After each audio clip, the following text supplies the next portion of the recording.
Bonjour à toutes et à tous, c'est Monsieur Le Boucher. Je vais vous présenter dans cette vidéo les techniques de convergence des intégrales généralisées, comment déterminer leur nature. Les techniques sont assez proches de celles qu'on va utiliser pour les séries, évidemment. Soit on pose une intégrale partielle, une intégrale sur un segment et puis on fait la limite. Soit évidemment, quand on ne connaît pas, quand on ne sait pas calculer l'intégrale, eh bien on peut comparer cette intégrale en utilisant des équivalents, des inégalités ou bien des petits taux. On revoit tout ça dans cette vidéo.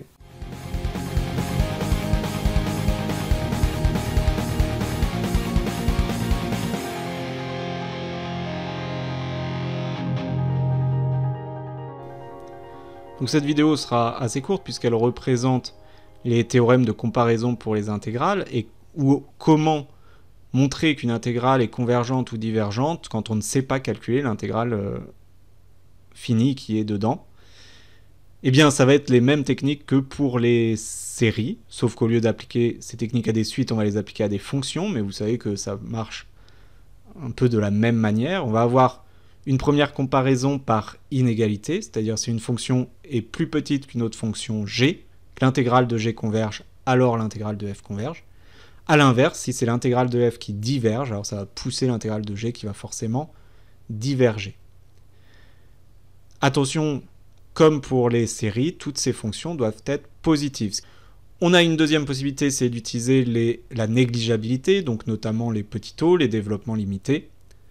Il faut qu'au voisinage, la fonction g soit positive et que l'intégrale de g converge. Et attention, comme pour les séries, il y a un sens, mais bien entendu, c'est le même sens qu'on a utilisé pour les séries. Donc si vous avez bien appris cette propriété pour les séries, eh bien vous connaîtrez cette propriété également pour les intégrales.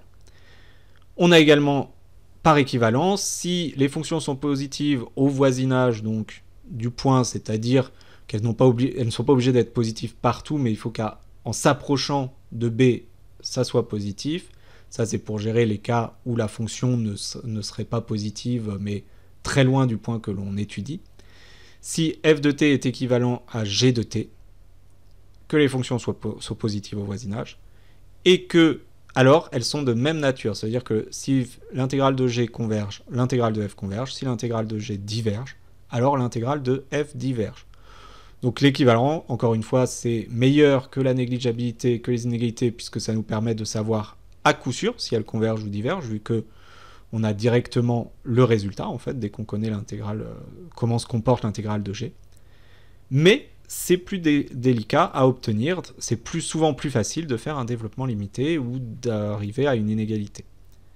Si nos fonctions ne sont pas positives, même au voisinage de l'élément, c'est plus rare que pour les suites, puisque pour les suites, il y a les exemples de -1 puissance n, etc. Mais pour les fonctions, il y a aussi la fonction cosinus x, sinus x, qui ont la mauvaise idée de devenir positive, négative, positive, négative.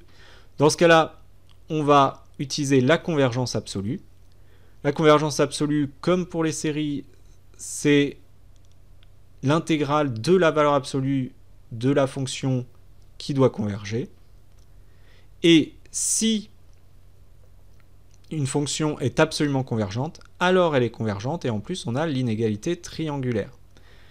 La convergence absolue, on va également la retrouver en probabilité avec le calcul de l'espérance, enfin la définition de l'espérance pour l'espérance qui utilise des intégrales, comme on le verra. Donc ce sont des propriétés évidemment à connaître parfaitement, la convergence absolue à connaître parfaitement. Si vous faites le parallèle avec les séries, en fait, vous remarquez que vous avez déjà appris tout ça. Il faut changer tout ce qui est somme en intégrale et tout ce qui est suite en fonction. Voilà, j'espère que tout ça est clair. Si néanmoins il vous reste des questions, n'hésitez pas à les poser en classe ou sur le forum.